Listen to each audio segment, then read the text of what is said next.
2021 for public relations. This is something that a number of members around the world have always been interested in, and as things have changed rapidly, it has never been so important than before. I think today, like I mentioned earlier, we've got people registered from more or less every continent today. So thank you again, everybody. This event is being recorded and it's going to be circulated to attendees afterwards. We're delighted to have a number of M&A experts with us today, as well as people speaking from experience on both sides of the merger and acquisition coin. If I ask just for some ground rules, just to stay muted unless you're speaking, and please ask your question through the chat function. I see. I was trying to. Okay, I'm going to request again if people can stay muted. Thank you. People can stay muted and ask your questions through the chat function. I will read them out and we'll use them to form the basis of a fairly informal discussion.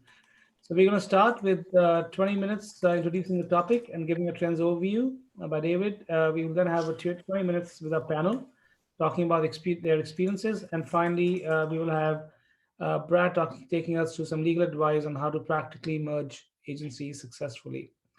Then we'll have some more time at the end to take more questions with the panelists and David and Brad, of course. So let's kick off. I want to hand over to our first speaker, David Schneider, who's partner at Waypoints Partners. David, over to you. Thank you, Nitin. Hi, everybody. I hope everybody's having a good day, good morning, good evening, where you are in the world. I'm in sunny Southern California myself. Just a quick background on myself, 30 years knocking around building different agencies around the world, a lot of corporate development, M&A activities, mostly on the acquisition side in building out networks. Most recently, I spent the better part of the last decade with Allison and Partners building out their global footprint, Europe, Asia, and some other places in between. Recently joined Waypoint Partners, which is a growth and M&A advisory firm. Teams spread across the UK and the US. We work with global clients, both on the buy side and sell side, and focus completely on marketing services industries. So we have a pretty good view of what's been happening in the market and some opinion on what's coming up. So last year, it was quite a mix, as you can imagine. COVID had a significant impact early in the year. So, Q2, pretty much all M&A activity grind to a halt as all the firms tried to take stock on what was happening with COVID. I think the biggest challenge, and probably continues to be the challenge, is when will COVID recede and allow business to return to normal? What we found, though, as we've tracked deals throughout the year, that actually 2020 was a good year in terms of numbers of deals worldwide.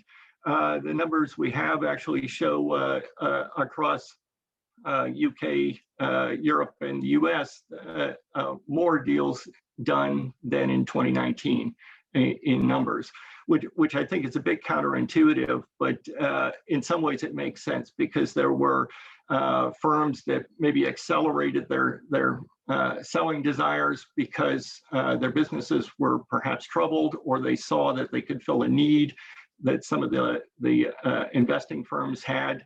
And investing firms were looking for bargains and looking for ways to quickly get into categories and sectors where growth was happening. One thing that was significant was the lack of big deals throughout the year, other than perhaps the Huntsworth acquisition very early in the year, I think February, March, which probably coincided with the beginning of the COVID slowdown.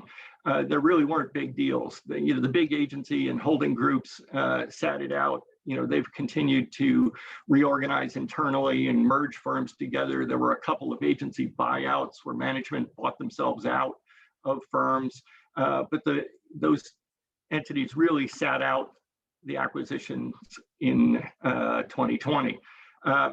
That does create opportunities, though. So we see a lot of activity from independent agencies. The mid-agency sector is very active, looking to fill gaps in their offering, move to bolster strength, particularly healthcare technology. You see those agencies very active to continue to gain scale.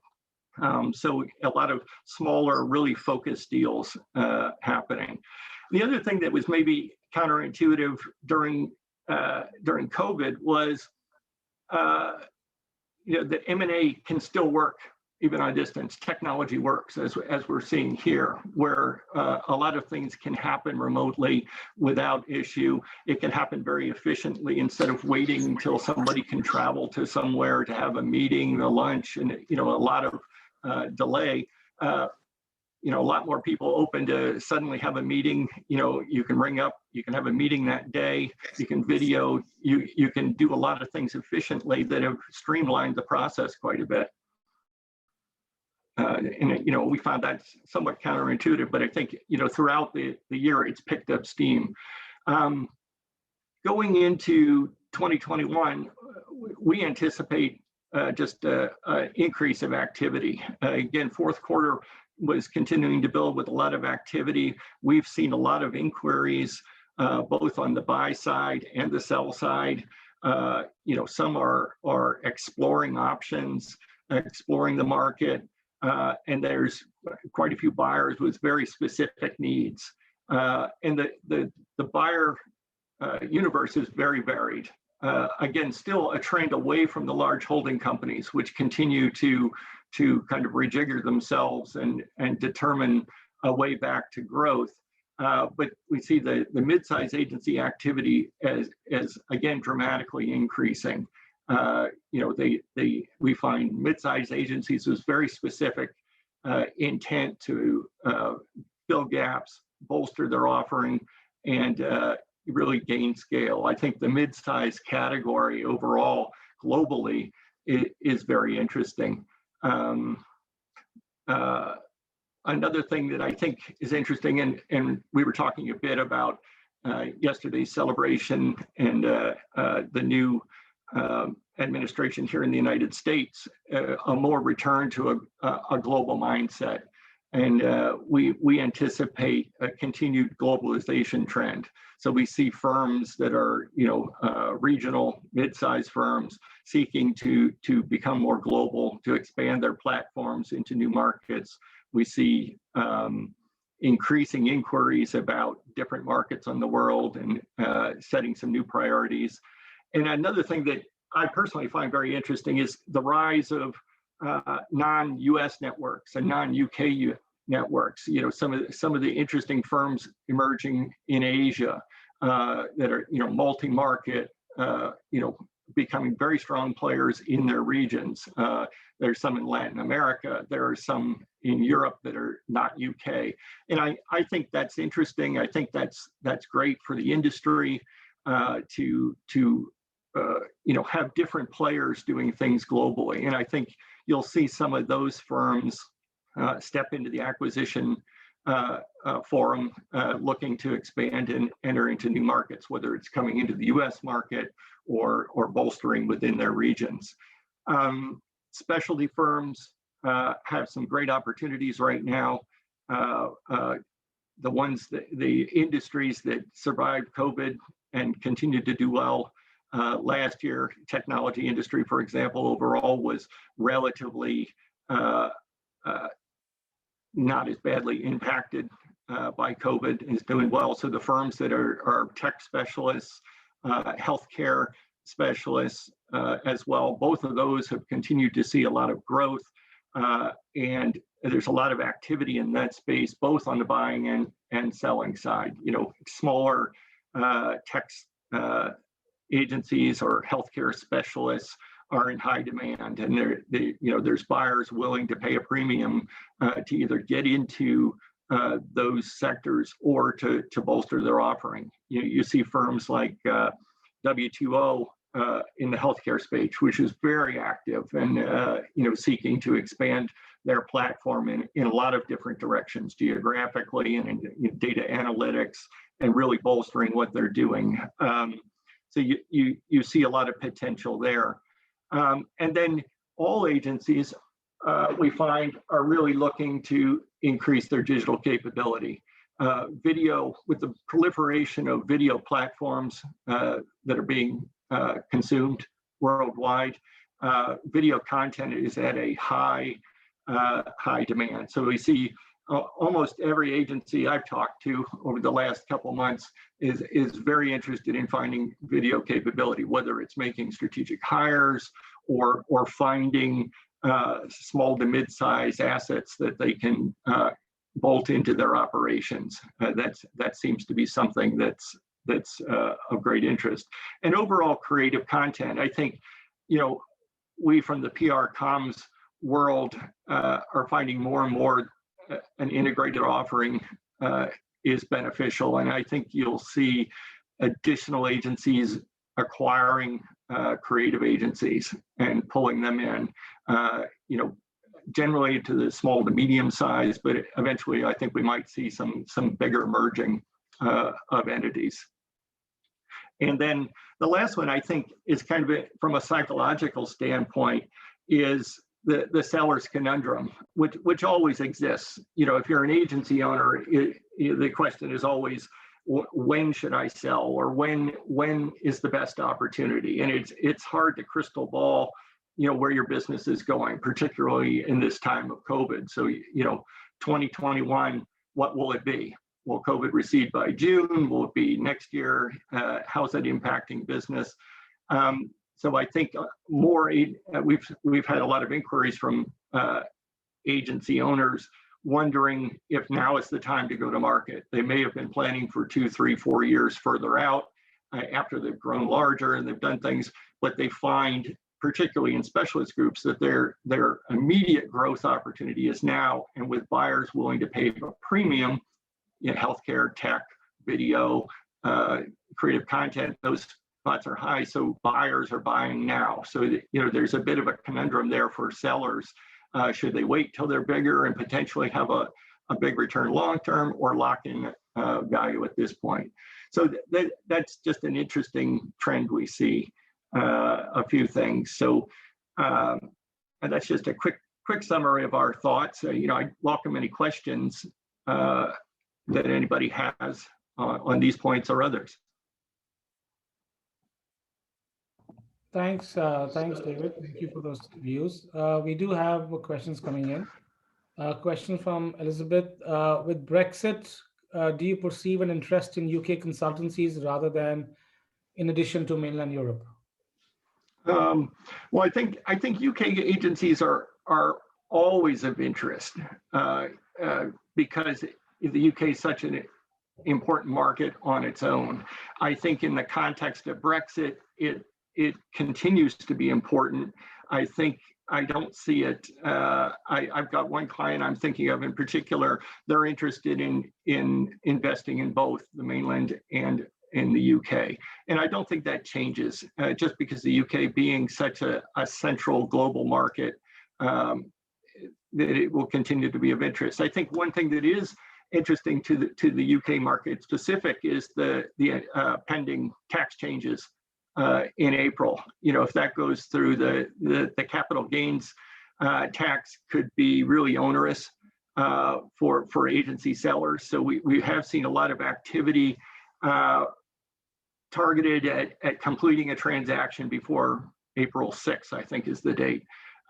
So that's interesting, and that's kind of a little bit of a abnormal motivator for some potential sellers. And I don't believe that tax increase is 100% certain at this point, but it has caused a lot of sellers to take that into consideration.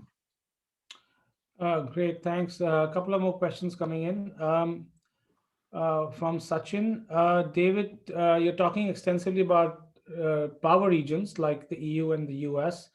Any comments on Asia, which has proven to be a strong growth region for several large networks as well as independents? Yeah, absolutely.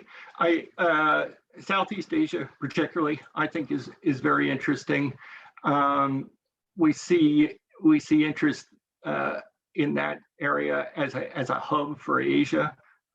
Singapore in particular has some dynamic agencies, a lot of talent in the market.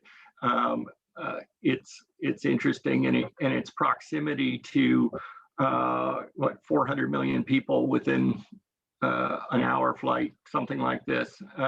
Its proximity to India, proximity to China is very interesting. So we have clients that are very interested in Southeast Asia. I think Indonesia will come into focus more and more because it's a large consuming country. So as we exit from COVID, I think that continues to be there. Vietnam's interesting. China, actually, we've seen a little bit of a slide back. China is very important, but I've actually seen a little less interest in China and more in Southeast Asia. India comes up as being of interest, and you probably know that better than I. But certainly Asia's of interest. In other markets around the world, Latin America continues to be interesting. I think it's always a debate on the region of when to invest there and how and which markets. But it's come up more over the past couple months than it had in, say, the previous 6 months. Great, thanks. We have time for maybe a couple of quick questions. A question from Ronald.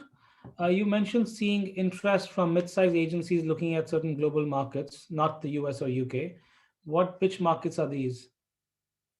Well, as I mentioned, certainly Asian markets, Southeast Asia particularly, Latin America, Brazil is interesting, Mexico is interesting, and in the Middle East.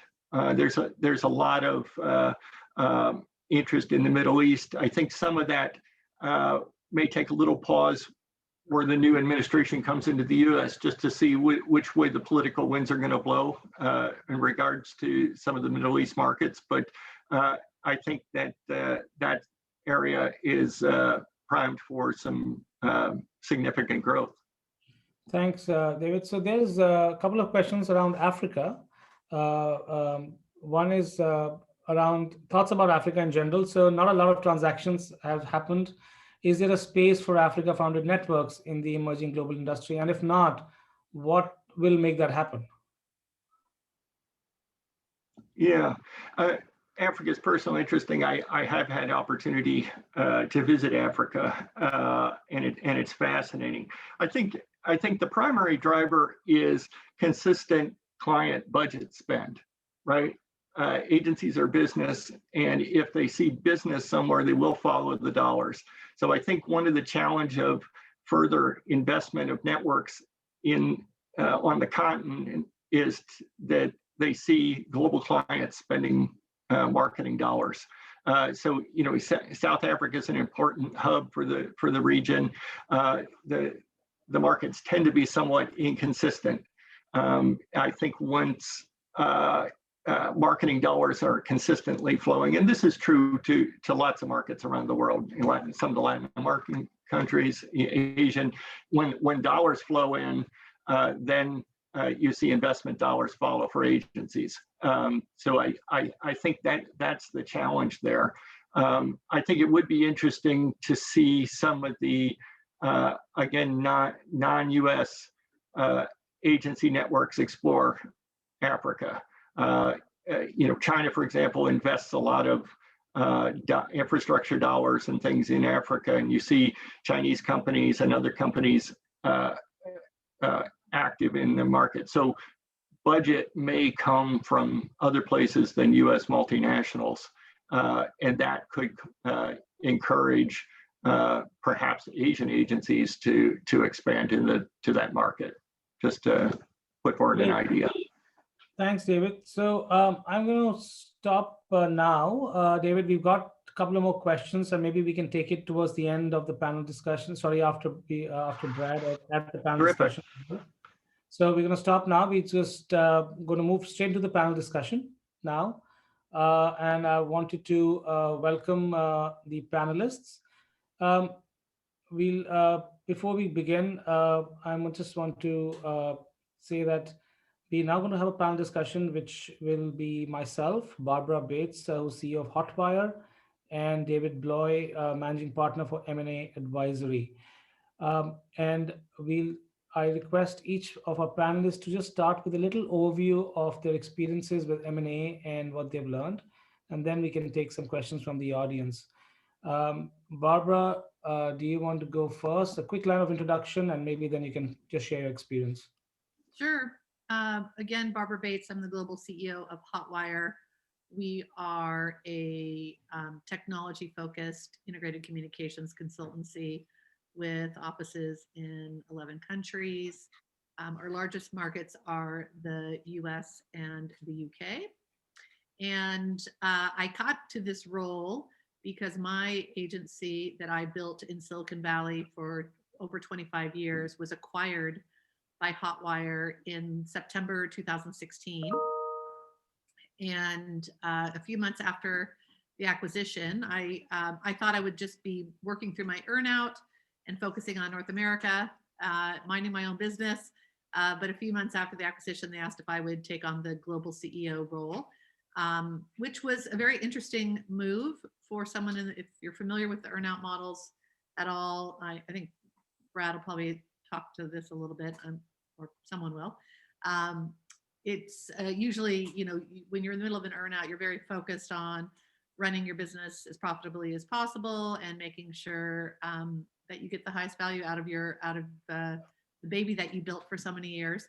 And so to take on a much bigger role at that time was a little bit unusual, but I came to the decision because I felt like if it was good for Hotwire, it would be good for me. Have to say it was the best decision I've ever made. I've completed my earnout. I am still loving my job and happy that I went down that path, which quite honestly was a bit of a surprise. I sat on the sidelines in Silicon Valley for many, many years, seeing many deals fall apart, be a disaster kind of for both sides. And so I wasn't really looking to be acquired for that reason, but I found the perfect partner. And in our case, 1 + 1 = 3 really did actually happen. It sounds a little cliche, but it did turn out to be even better than planned. So the one thing I'll say, I won't go into, I'll turn the discussion over to my colleagues here, but the one thing that I would say was a huge, I think, key thing for why this acquisition went so well is we got to know each other before we decided to get married. And there was a lot of shared values. And we spent so much time talking about that before we actually got to the finances, that we understood that A, we had shared values, B, we approached how we wanted to build our agency. We had the same priorities. The way we treated our clients and the cultures we had built, the type of clients that we were working with, and sort of those big kind of more qualitative goals. And because of that, it made the integration very smooth. It was easy for me to take over running the company. I was the very first US-based CEO that the company had. So again, a bit controversial. But because there was so much of this shared values and conversation around the qualitative part of the business, that the numbers part was the easiest part to come to terms with. So I have lots of conversations with colleagues who own other agencies, and I always talk about that you need to like the people, trust the people that you're getting married to, getting in bed with, whatever you want to say, because at the end of the day, that's what, when you go through hardships and disagreements, it's kind of go back to that shared approach. So I would say for me that's been the key. It's interesting because I'm now in the other side of the seat, which Hotwire is in the position to make some acquisitions. And so it's very interesting for me to be able to come to the table as a buyer, having been on the sell side. And I think I can sort of understand some of the nuances and concerns and issues that a seller might have. And that's been incredibly helpful, I think, to the conversations we're having. Thanks, Barbara. That was great. Thank you for the insight. David, if you can just do a short introduction and give your thoughts as well. Yes, certainly. I'm David Bloise. I'm managing partner of M&A Advisory. We're a central London-based firm, but we work globally. We're sector specific, which is Marcoms, but we're size and geography agnostic. So we, as David mentioned, we were involved in a lot of deals in the mid-sized range. In fact, we've had an extremely busy COVID, really and truly, which has been quite tough.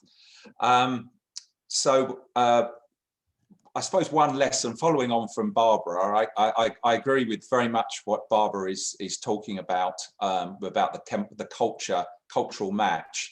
And I suppose a little insight is when we're working for a client and we look at a deal, we have to have three elements present.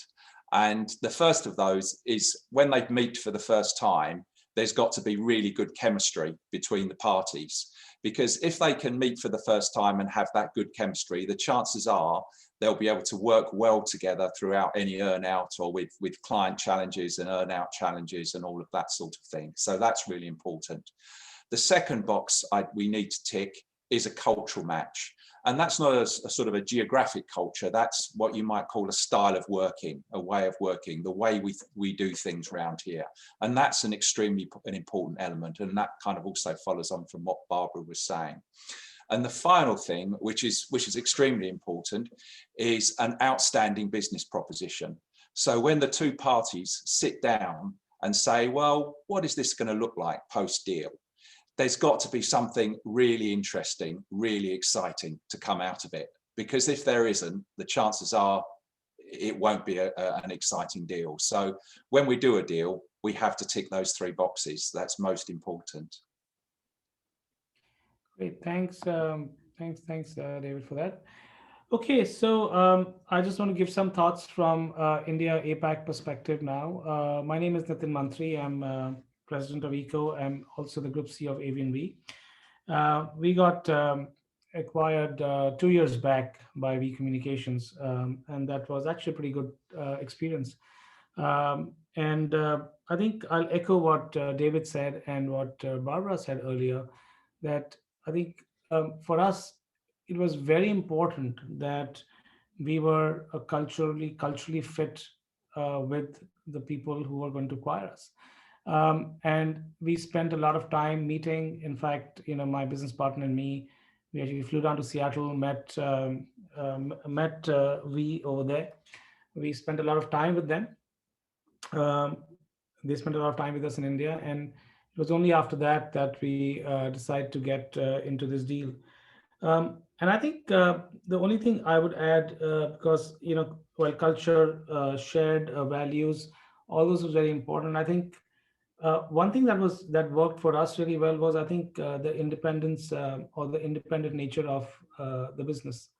I think part of us were or had heard some stories or horror stories, I would say, or had literally. We just didn't want to be boxed into a larger holding company, probably. And we felt that being part of an independent network would be much better. It will continue that entrepreneurial spirit we had. As you can see, we're still young, so at least I'm still young. So, in spite of the white hair. So,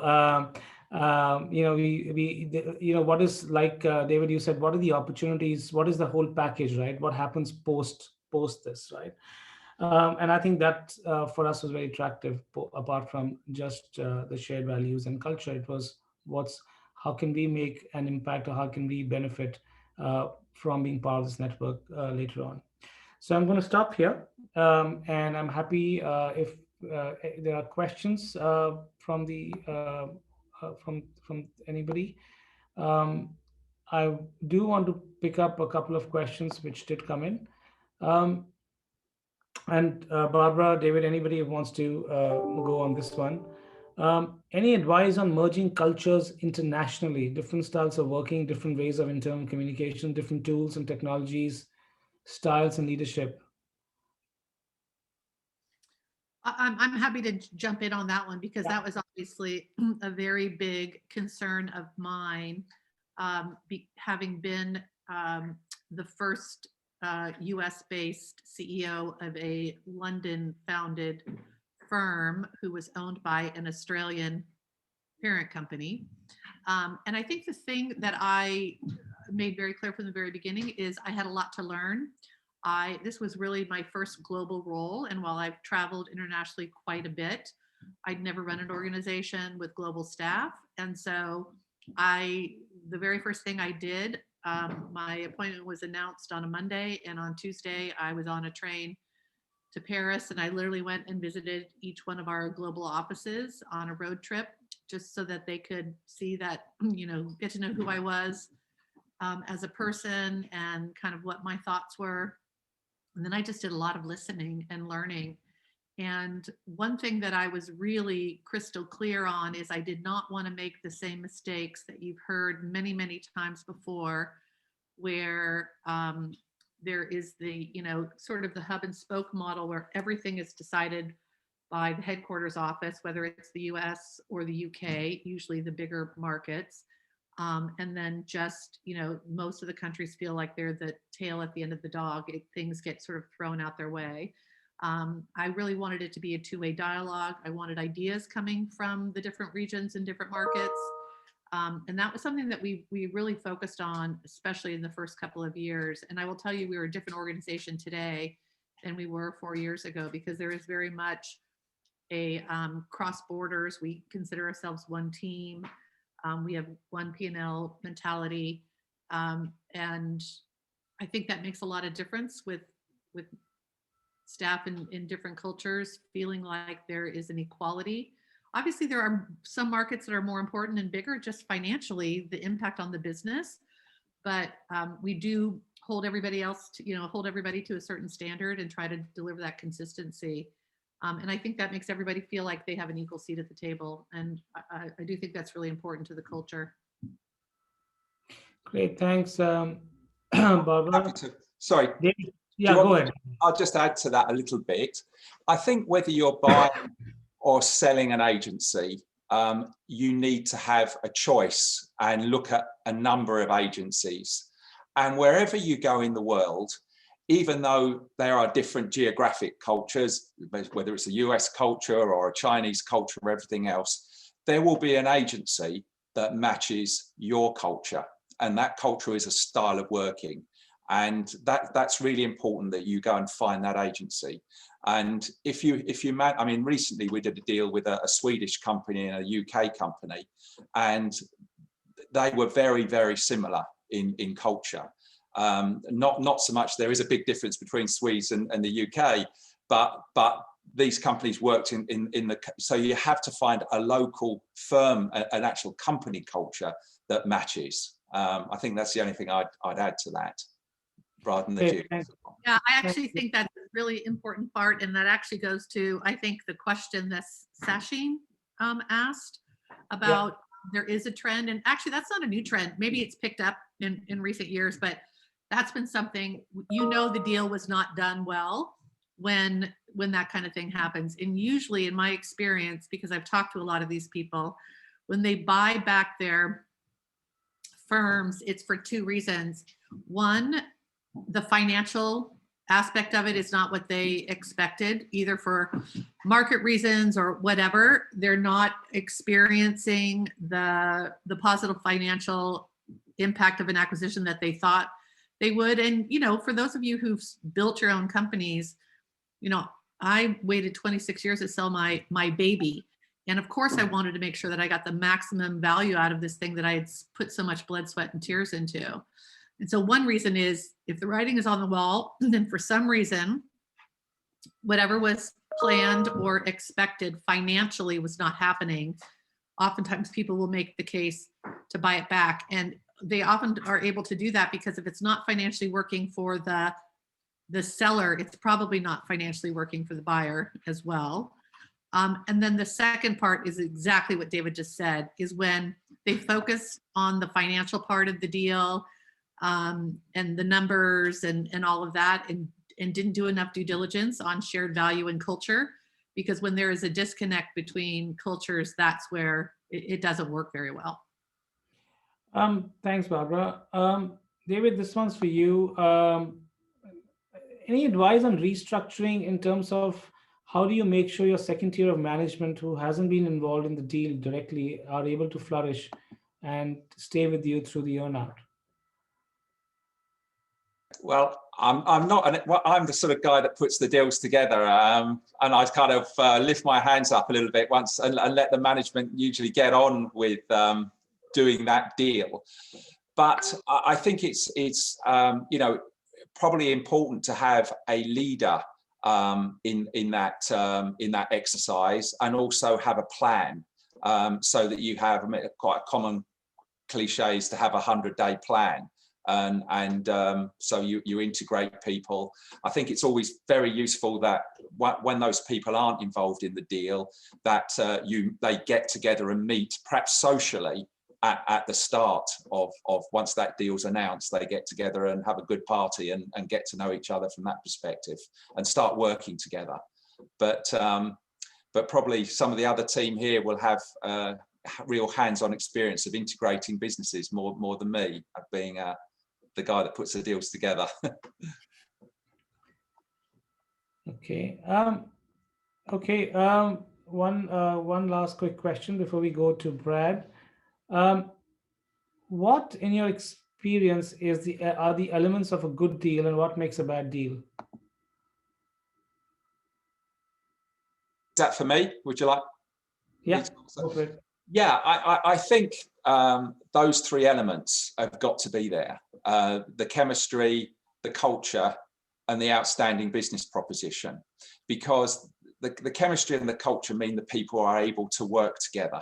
And if they can't, you know, you're not going to have a successful deal. It's not going to work. And a lot of these deals are based on have a sort of earn-out structure to them. And if you have a really exciting, outstanding business proposition that creates a lot of value, the chances are then that the seller will then be able to achieve his earnout and be happy. He won't be, you know, squashed by not being able to make decent profits. So having those three elements, I think, you know, anyone looking to buy or sell a business needs to really be careful to make sure those elements are in place, for sure. Great. Thanks, David. We've got one last question that's come in, which is from Clement. What if having different cultures could represent an opportunity? Barbara, you want to go for this? Yeah, actually, I think you can have similar cultures, but have a diversity of staff and experiences and skill sets. I do think that there are some, I do think there's some interesting, I mean, for us specifically, my team in the US, North American team, it was a huge benefit for them to all of a sudden be able to work globally. And there are some differences culturally in terms of, you know, area, geographic, you know, ethnicity, you know, all those types of things. But the underlying values were very similar. People used to say you could walk into a Hotwire office in any country and the vibe, the feeling, you could tell it was Hotwire. There was that shared, you know, sort of personality. That doesn't mean everyone's the same. In fact, that doesn't make for a very interesting culture overall if you don't have diversity of, you know, age, any kind of demographic. So I think there's room for different cultures. I think that underlying culture with a small c versus a big C and values is where it's my personal experience, and I can only speak to my personal experience and actually having talked with people where their acquisitions didn't go well, is when there's very different ways of behaving and values and so forth, it is very hard to be successful. Thanks, Barbara. I'll echo that. I think you can learn from different skill sets, but shared values are most important, even if you have different cultures at different points of time. And I think if you look at a lot of the agencies, how they've grown, where they've had multiple different divisions, right? They could, you started from earned media, you added digital, you added policy, you added analytics today. So you're adding different, and all those people who join your firm are going to be very different people coming from a different background, and they could create mini cultures within your organization. But I think overall shared values are the ones that bind everybody together, and that's very important. And I can just give the example of our own firm, which is exactly has different elements of policy, which have very different kind of people from a legal background. For example, a lot of people are there, or the analytics guys who come from a very different background as well. But I think everybody kind of merged with a very common shared value. Okay, we're going to stop here for this panel, but we're going to stay on here so to keep the questions coming, because we'll have about 10 minutes after Brad to take on more questions. So I'm now going to move to our third point on the agenda, which is guidance for agencies on how to merge successfully. As you're aware, this year, according to Provoke's report, which I read recently, the volume of deals really declined over the last year, not surprising. But I think the main impact was felt in the size of deals, for example. But what did happen, interestingly, was that there was a lot of activity within groups and internal mergers and acquisitions that happened within agencies. So I'm now going to welcome Brad Schwartzberg, who's partnered with Davis and Gilbert LLP, to give his overview on agencies and how to merge successfully. Brad, over to you. Thank you, Doug. And nice to see everybody. Usually at this part of the conference, if we were live, I guess we would get a little coffee break. So you'll have to bear with me here. I promise to be brief and then turn it over, because I see on the chat panel there's already 10 questions. That's the most helpful for the panelists. So let me do this. I actually have a slide presentation. I'm going to bring this up here. Just see. Okay, so hopefully everybody can see this. So what I'm going to speak on briefly are the current state of M&A and its impact on public relations firms. Brief overview. As I stated, so I'm a partner with Davis and Gilbert. We're a law firm based in the United States. We do work.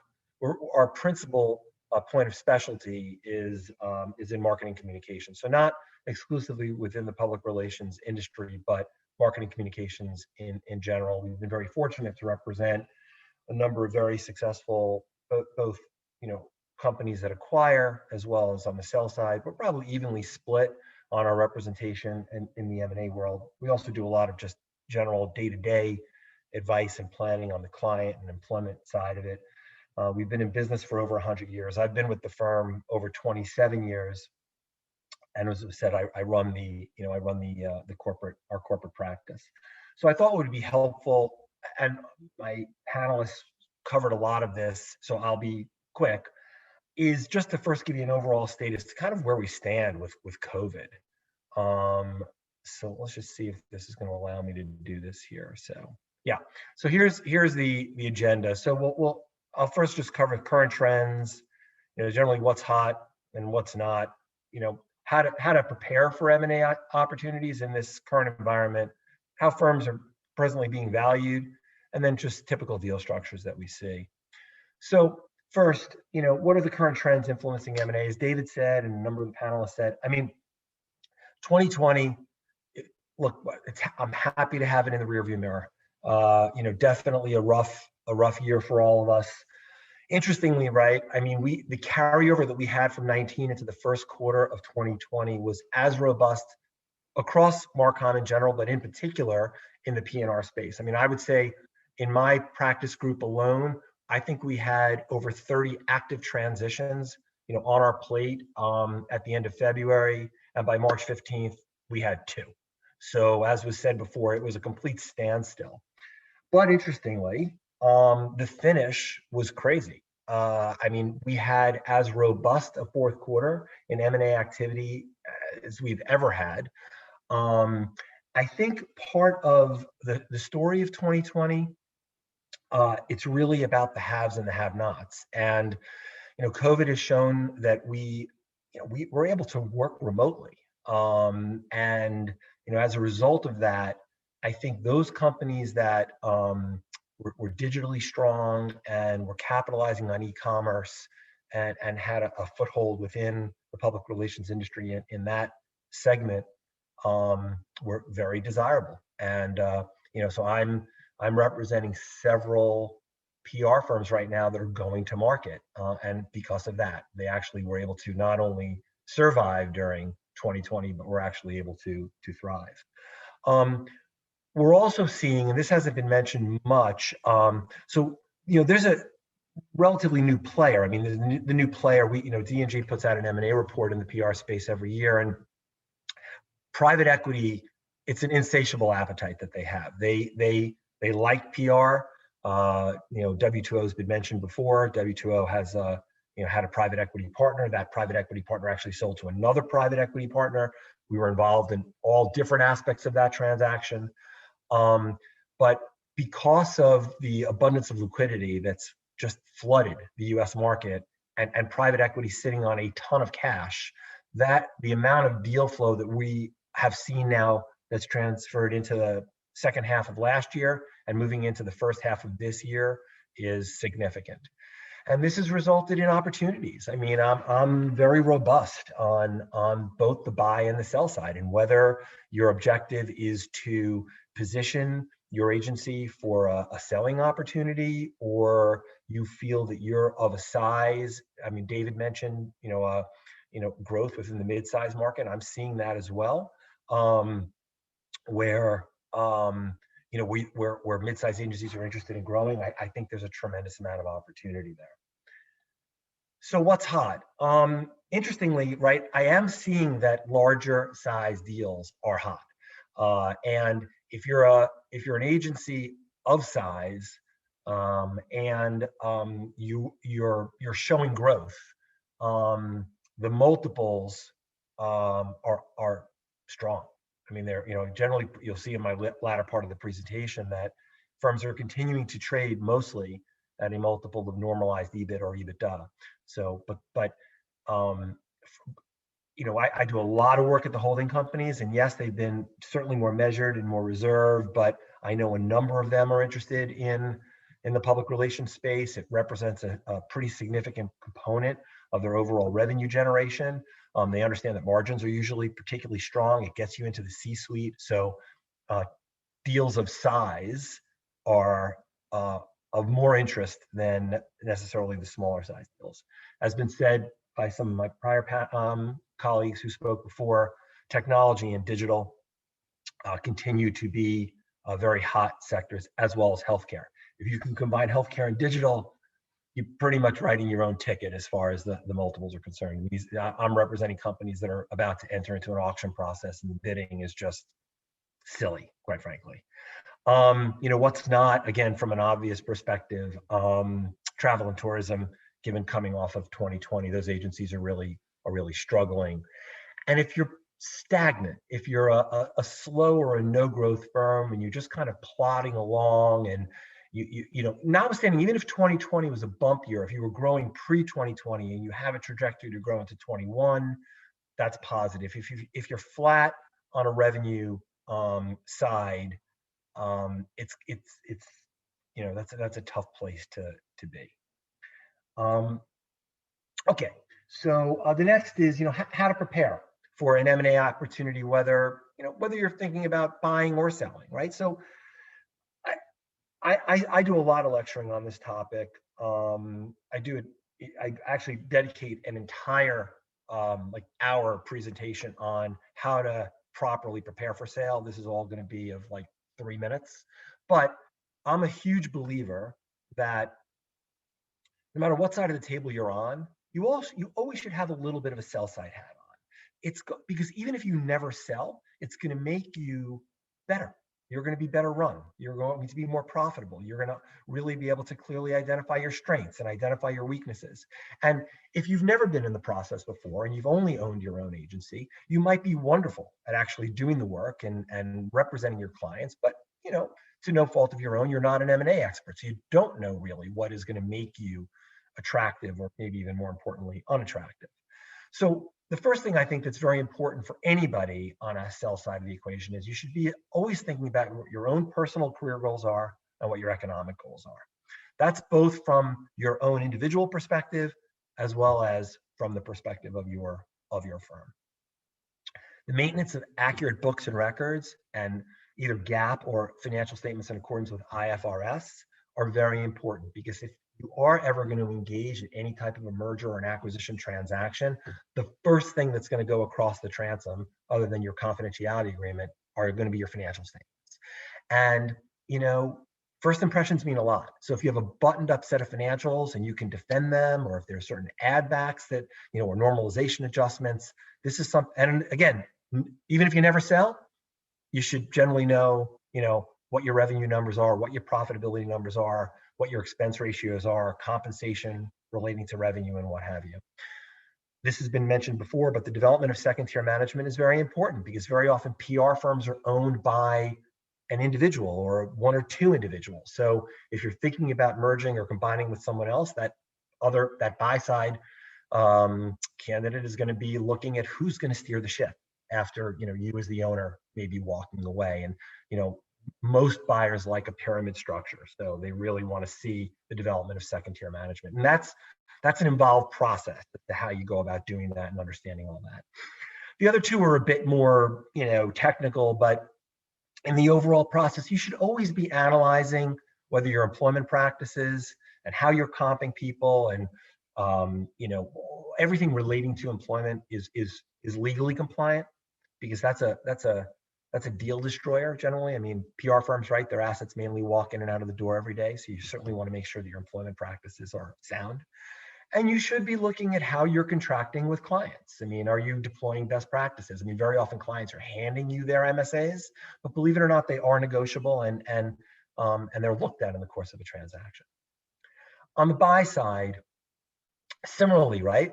Always establish your goals. Like, what if you are a mid-sized agency? I'm sure Barbara's going through this, and David and his consulting. Both Davids really. I mean, so why? If you're a mid-sized agency and you're looking to grow, what's bigger is better. That you should have clear objectives as to what are we trying to do. Are we strictly just trying to grow our top line number? Are we looking to enhance our service offerings? Are we looking for geographic reach? Is it client driven? Is it a means to an end? Are we looking to grow to a certain point of critical mass so we can sell? All those goals are clearly important if you're looking to grow through buying. You have to have resources to do this, because I've said this in a number of lectures before, but M&A is not a hobby. It is the real deal, and it is extraordinarily time consuming. And so you have to have the resources if you're going to go about embarking on this.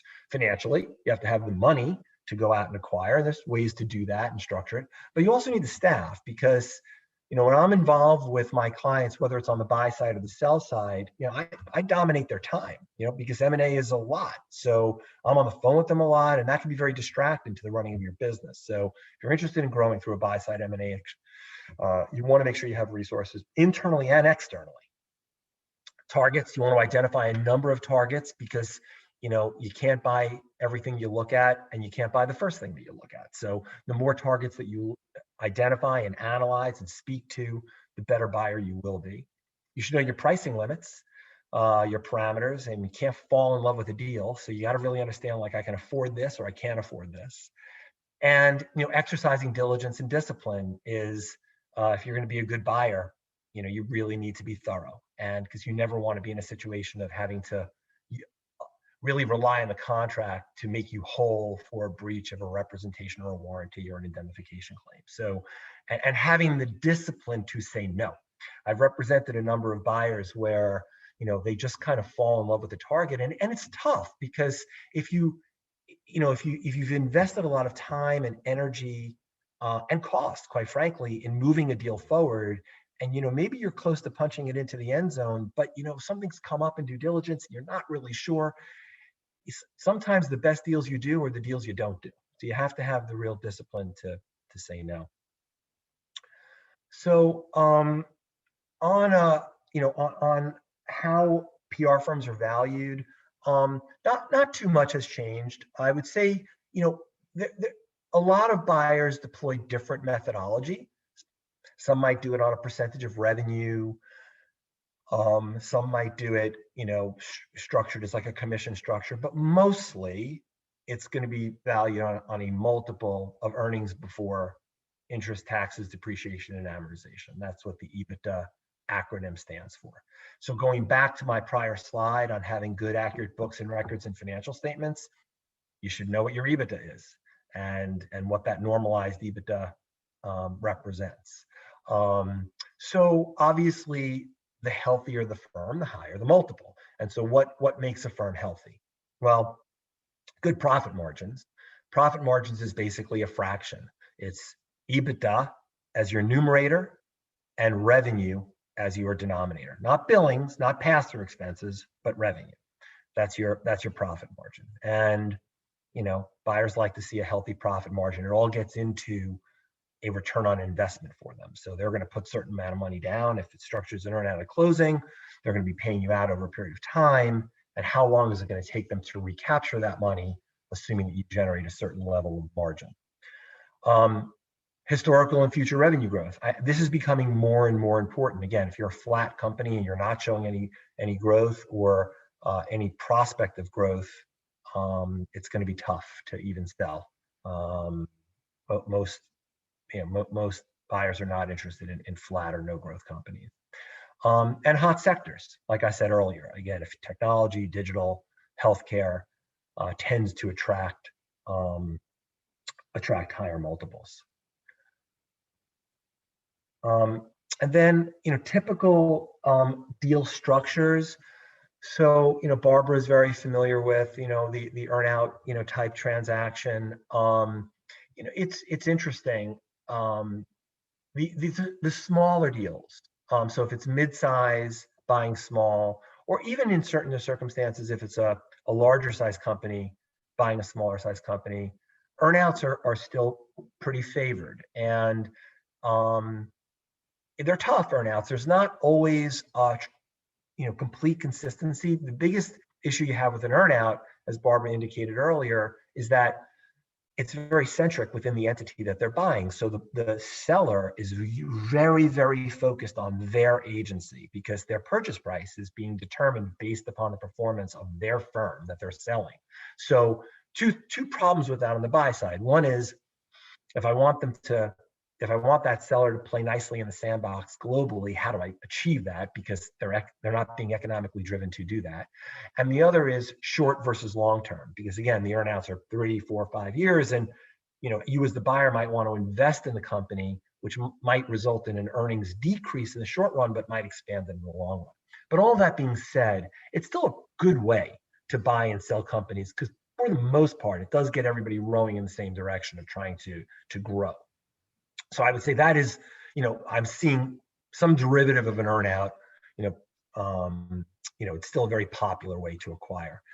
For the larger agencies, okay, and I don't know how many of you have experienced this, but again, the private equity model is a very, very interesting model. And the reason why it's not only relevant to the very larger size firms, but also the smaller size firms, is because take W2O, for example. So W2O, when it was acquired by private equity, it was a platform company. But then what happened was the private equity partner that came in and acquired a majority of W2O, then fueled W2O with acquisition capital to go do smaller deals, and they get tucked under the same modeling that W2O sold for. And it comes in all shapes and sizes, but mostly the way those deals are structured is they come in and they buy 100% of your agency. So they'll buy 100% of your firm. They pay you typically in cash 70% of that value. And then they'll have you take 30% of that value and you roll over that equity piece into the mothership. So that's a true alignment. I've had tremendous success at all different levels buying and selling with PE. You have to have the right partner, but it could be and they're interested in the space and they're very, very active. The third piece of it is an acqui-hire, and that might be relevant for some of the smaller and even the slower no growth agencies. The acronym here is really what it stands for. It's a combination of an acquisition and a hire. And we can, if there's a Q&A on that, I'm happy to address it. But it's a derivative type of a transaction. It's one where basically you're being hired by the buyer and getting paid a little bit, for the equity value. So, I mean, in conclusion, I would just say that I'm very optimistic. Hopefully, God willing, the vaccines work and we all can stay healthy and start to see each other again. But even absent that, I do think, as someone had mentioned earlier, with hopefully the United States being a bit more of a global player with the results of yesterday, and some civility coming into play, I think, there's when you take the temperature and the pulse of an M&A firm, of a law firm, and you see what's going on with us right now, we're busy. Buy side, sell side, people looking for opportunities, and they're not unrealistic expectations. These are good, solid, sound companies where financial discipline is being exercised. So I'm very optimistic for the industry as a whole and its continued growth through strategic M&A. So I'm going to stop sharing and turn it back over to you. I just want to pipe in real quickly to say, I should have mentioned this up front, that Brad's firm was my partner in crime when I sold my business, and I'd had a relationship with them for a very long time. And it was a little bit of an interesting move for me at the time, because back then, so I would say like 5 years ago, you actually did represent buyers more than you did sellers back then. I know you guys have evened out a bit, Yeah. but I purposely liked the fact that I was hiring a firm that was very, very well in tune with what buyers wanted, and as part of the negotiation. I know people looked at me like I was a little odd, because it's almost like not getting in bed with the enemy, but I chose to have Davis and Giltmer as my partner on purpose for many reasons, and I couldn't say enough about how much you helped along the way. But having said that, one of the reasons why I really loved working with them, and when you pick your partner, is that they let me be me too. No one is going to represent your firm better than yourself. And so even though I hired experts that I trusted, there were a few times where I wanted my way and it wasn't the usual thing that's usually done, or I'm not sure they're going to, go for that. And I would say, be brave and still ask for it, because this is your one shot to, get the value out of something that you've built really, with a lot of blood, sweat, and tears, as I said earlier. So. Thanks, Barbara. I totally agree. I think finding the right partners in this process is so important. We've got a couple of questions from Gail. Maybe David and Brad, you can pick them up. What's a deal of size? I think this is for Brad, really. We talked about big deals in the beginning of the presentation. What's a deal of size, and what type of multiples are you seeing these days? You want me to go first or second? David, Yeah, you want to go first. Go first. Go first? Okay. Like Brad. Sure. So, okay, that's a good question. I mean, it depends, right? So let's talk if a private equity firm was interested in acquiring an agency. So PE buys two ways, right? So the first thing they like to do when they're going to enter the market is to get a platform company. So that platform company has to be of a certain size, because that's sort of their anchor. And I would say that deal of size, if you're going to be the first transaction with a PE firm, you really need to be either north of 50 million in revenue or north of 10 million in EBITDA. 8 to 10 million in EBITDA to be a first deal for PE.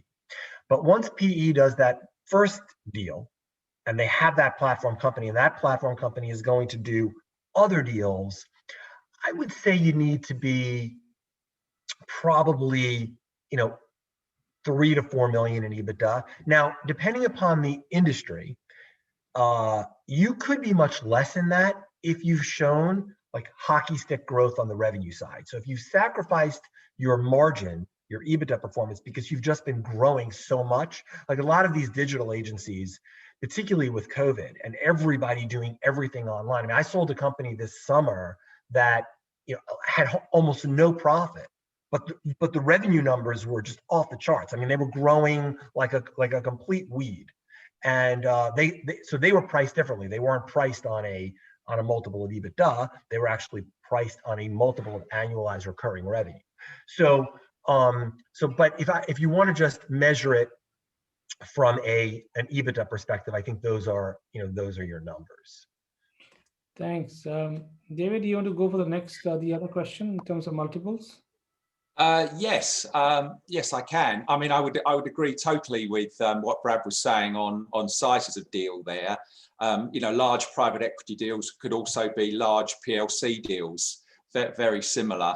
But I think the only point I'd additionally make is there is a good demand for all sizes of deals. Even if you've got a company making $500,000, there's quite a lot of demand out there for companies. I think we're very fortunate. We work in an industry that always has to revolve itself around its clients and continually develop. And so businesses are always trying to put on a new skill set or a new geography or a new technology to wrap themselves more closely around the clients.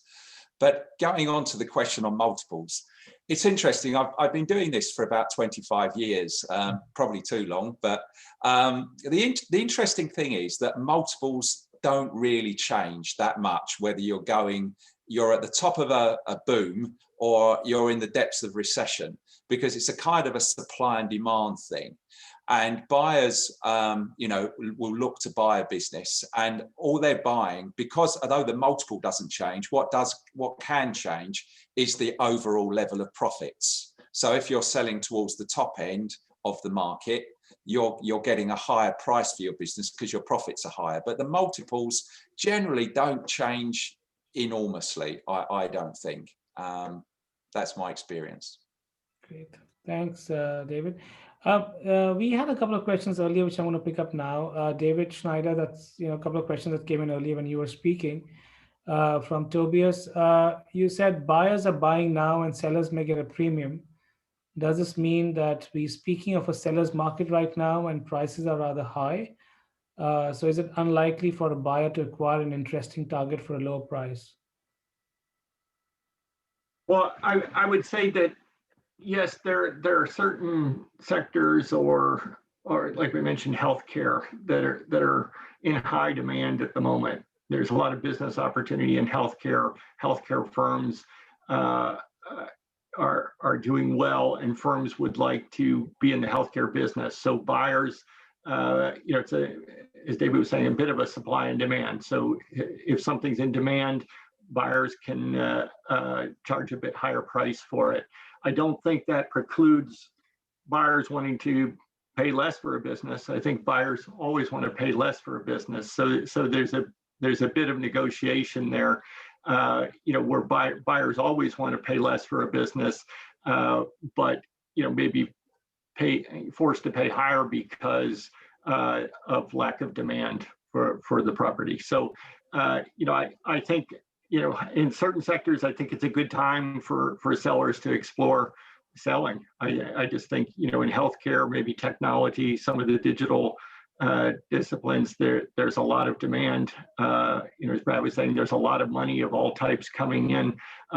So it's something for potential sellers to explore. Thanks, David. Sorry, go ahead. Shall I just add a bit as well from my experience? Sure. Please do. Just a little bit of my experience during this COVID exercise. I think that the COVID experience has kind of created three categories of business.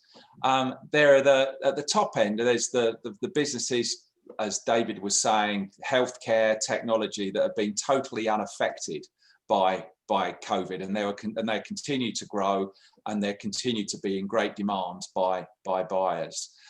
And on the sort of opposite side of the spectrum, you've got the guys who, you know, have the travel PR business, and through you know, one thing I've noticed about this, it's pure down to luck in many ways. It's not management talent. You know, you just happen to be in the wrong sectors when you've been hit by this, by COVID. You know, people in the event industry, the travel industry, and some of those businesses have been decimated. And what I admire about some of the people running them, and they've all said they're going to rebuild, and they've all already started to do that, which is fantastic.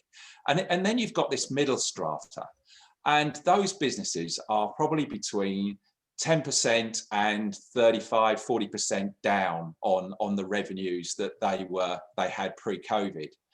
And if you talk to a lot of those guys, they're saying, well, it's the wrong time to sell now. I've got too many things on my plate, and also I'm going to wait for things to get better.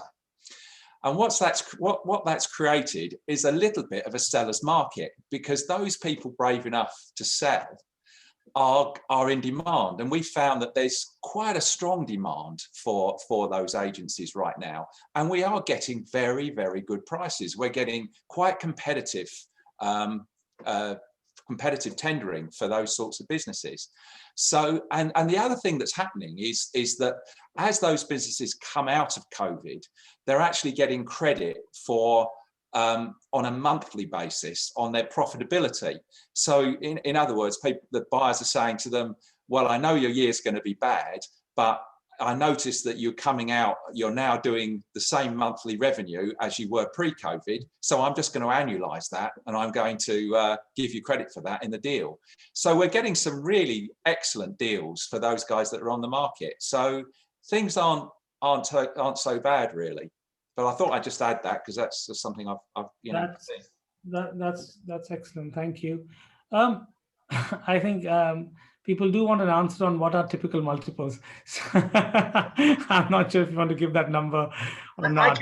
I could throw that out if you know. I mean, you know, I don't, just to go back for one thing that David had said. I mean, I do think under the small size deal, seeing deals of all shapes and sizes, I agree with that. There's definitely, there's a lot of buyers out there that are looking for, the $500,000, $1 million, $1.5 million, $2 million companies for sure. And I would also agree with you that I don't think the multiples change much with respect to those companies. I think those are what they are, and I'll talk about that multiple range in a second. But I do think what you're seeing too is there's a lot of sort of vulture buying out there. There's a lot of buyers out there that are saying, okay, this is a great time for me to go pick up some quality companies that have taken it on the chin, and I can pick them up cheap. And though for those firms, it's not, if you have the ability to weather and sustain, I would suggest that you try and do that at that point in time. But for I wholeheartly agree with Dave Bloise that I think that there are buying and selling opportunities at all different levels for all different shapes and sizes. This is, my colleagues may, offer a different opinion. Everybody sees it from different shapes. The multiples that I'm seeing for your just general run-of-the-mill type, M&A transaction, it's still in that 4, 5, 6, 7 category. That's kind of what I see, right? So if you're at the top of that category, where you have really strong year-over-year growth, really strong margins, great ability to grow, you're going to be at the upper end of that sector. And if you're at the other end, you're at the other end. So that, and I'm probably not seeing that many 7s, and I don't think I'm seeing that many 4s. So it's probably squeezed within that, that 5 to 6. With that though, I will say this, that if you're at that other category of company where you've just had extraordinary growth and you're going to be a platform company for a private equity firm and you're going to go run an auction process, those multiples are higher. And that's where it breaks the mold a little bit. And I'm seeing very high multiples for that. So there's a number of these, $15, $20 million companies out there that are saying, hey, you know what, maybe I should deploy some strategic M&A, get to that 30, 40, $50 million revenue, and then I can get like another couple of turns in a multiple. So that's kind of what I'm seeing on the multiple range. Okay, I think it's coming up on the clock. Just one question which came in earlier, but I'm just going to add a couple of other pieces that are coming in. Which are the sectors we are seeing most growth in? Is it, are PR firms looking at advertising creative capabilities, or is it more disciplinary in nature like health or tech or policy? Or is it geographic expansion? You talked about, I think we spoke about regions like, Eastern Europe or Africa or Latin America. Where is it? Is it a mix of all, or is it more concentrated in one in some disciplines? I'll jump in. I think it is a mix. We're seeing inquiries across the board. I do think there are some specific areas. I think healthcare, will continue to be a primary target for many firms for the foreseeable future. I think some areas of digital, particularly video that I mentioned earlier, video capability is very popular and in high demand. And then there are some geographies that are interesting. And again, I think you'll see that throughout the year. Again, looking at how politics and things play into it, and the global economy rebounds, I think you'll see some of the geographic moves advance a little bit. Great. Anybody wants to add to that? Yeah, I would agree with that, and this demand is generated by all different moves. I mean, as I say, that each agency is going to try and wrap itself more around its own clients, whether it adds a new skill set, a technology, or a geography. But I think the one thing I'm seeing with PR at the moment and many people in the agency sector is a strong drive towards digital. Where they haven't got digital, they want to add digital. Mm-hmm. Great. Okay, thank you. I think so. We're up on time. It's 5 minutes over, which was not bad. So I just wanted to take this time to thank all of you for spending your time in this session today. Thank you on behalf of ICCO and Barbara, David, and Brad. Thank you so much for your time, and thank you for all those who participated and listened in. So thank you, everybody, and we hope to see more M&A activity this year. I hope last year wasn't that much. And some big deals. So yeah, looking forward to that. Thank you. Pleasure. Thank you for having us. Nice. Stay healthy. Yeah, thank you. Cheers, everyone. Thank you.